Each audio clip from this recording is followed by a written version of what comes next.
Zelda is arguably one of the most well-known games throughout video game history, but just who is the girl behind the legend? Today I'm going to delve into my personal thoughts and feelings on one of my all-time favorite video game characters, Princess Zelda from the Legend of Zelda series. Hey internet, what's up? Suarez here for my first official vlog, and hopefully the last. Anyway, last week on my podcast, I talked about how Peach often seems to lack presence in her games. The main difference between Super Mario Bros. And The Legend of Zelda is that Peach is seemingly stuck in this helpless princess trope, whereas with Zelda, Nintendo has arguably taken her character and given her an identity consisting of more than just the typical damsel in distress archetype. However, this vlog is not going to be a comparison between Princess Peach and Princess Zelda.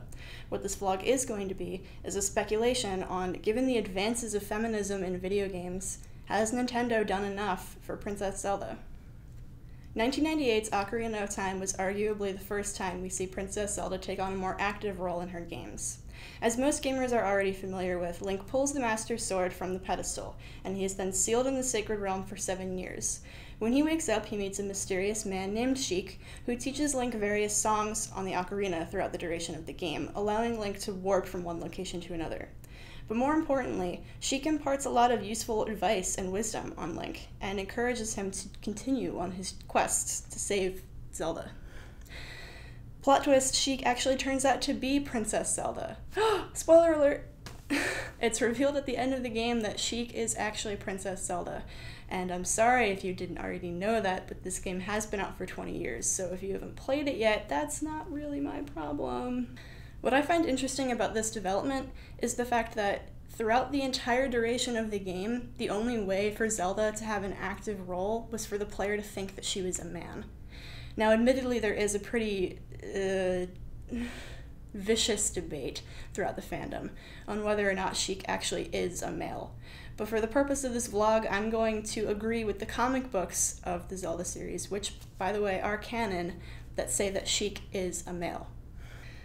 Now, Zelda in Ocarina of Time, toward the end of the game, does do her part in sealing away Ganon, and she is one of the 7 sages, but that doesn't change the fact that throughout most of the game, she was a male.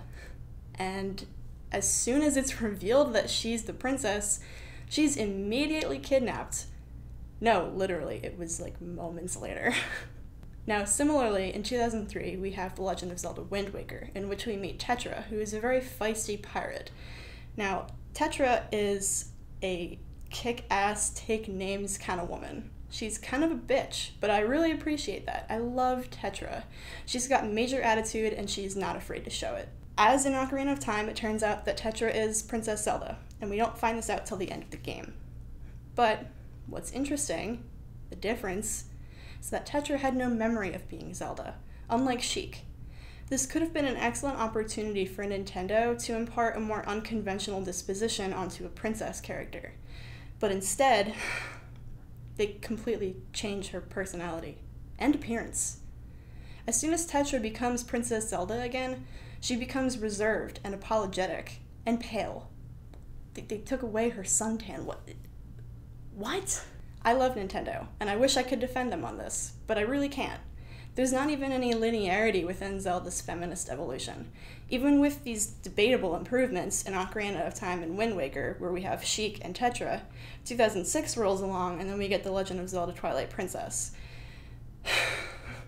This pains me to say, because Twilight Princess is probably my all-time favorite Zelda game. But the Princess Zelda in Twilight Princess is the worst Zelda to ever exist. Her personality? Non-existent.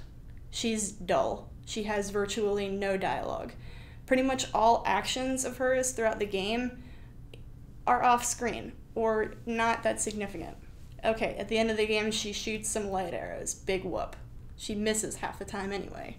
Then, 2011, you get Skyward Sword, and at least in this one, Zelda has a personality, but again, similar to Twilight Princess, most of the actions that she does are off-screen. Arguably, I think Zelda's strongest appearance throughout the whole series was in 2009's The Legend of Zelda Spirit Tracks, in which Zelda dies in the beginning of the game. That's not really a spoiler, it literally happens at the beginning of the game. I know this sounds bad, but hear me out. As a spirit, Zelda becomes more useful to Link than she ever could have been alive.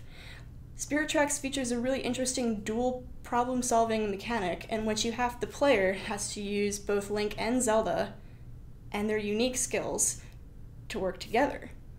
Meaning that for the first time ever, Zelda is a playable character in a canon Zelda game. That's pretty amazing. I'm not really a big fan of Spirit Tracks as a whole. I really wish that more Zelda games would have Zelda as a playable character, because to me it made the gameplay a lot more interesting. 2014's Hyrule Warriors features Zelda and Sheik and multiple other female characters from the Zelda series as playable characters. However, Hyrule Warriors is not a canon Zelda game. It's a really shitty spin-off game produced by Nintendo and Koei Tecmo, and it's basically Dynasty Warriors hack and slash with a Zelda skin slapped onto it. Recently they announced a new playable character named Linkle. Yeah, I don't know either.